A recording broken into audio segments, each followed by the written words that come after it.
Here's my plan to stop the chemical, physical, and emotional mutilation of our youth. On day one, I will revoke Joe Biden's cruel policies on so-called gender-affirming care. Ridiculous. A process that includes giving kids puberty blockers, mutating their physical appearance, and ultimately performing surgery on minor children. Can you believe this? I will sign a new executive order instructing every federal agency to cease all programs that promote the concept of sex and gender transition at any age.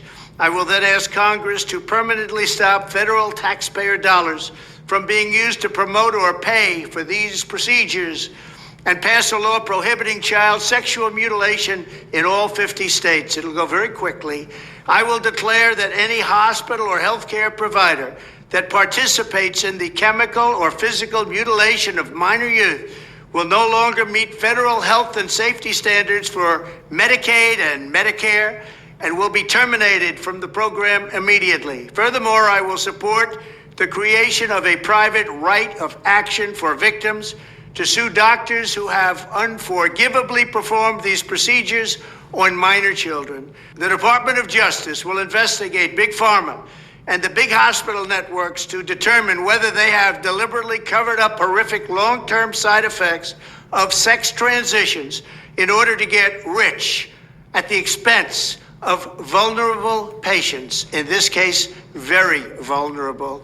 We will also investigate whether Big Pharma or others have illegally marketed hormones and puberty blockers, which are in no way licensed or approved for this use.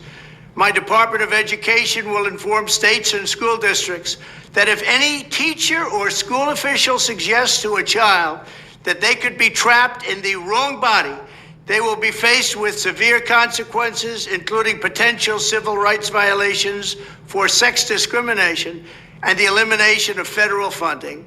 As part of our new credentialing body for teachers, we will promote positive education about the nuclear family, the roles of mothers and fathers, and celebrating rather than erasing the things that make men and women different and unique. I will ask Congress to pass a bill establishing that the only genders recognized by the United States government are male and female, and they are assigned at birth. The bill will also make clear that Title IX prohibits men from participating in women's sports, and we will protect the rights of parents from being forced to allow their minor child to assume a gender which is new and an identity without the parents' consent. The identity will not be new, and it will not be without parental consent. No serious country should be telling its children that they were born with the wrong gender, a concept that was never heard of in all of human history. Nobody's ever heard of this, what's happening today. It was all when the radical left invented it just a few years ago. Under my leadership, this madness will end. Thank you very much.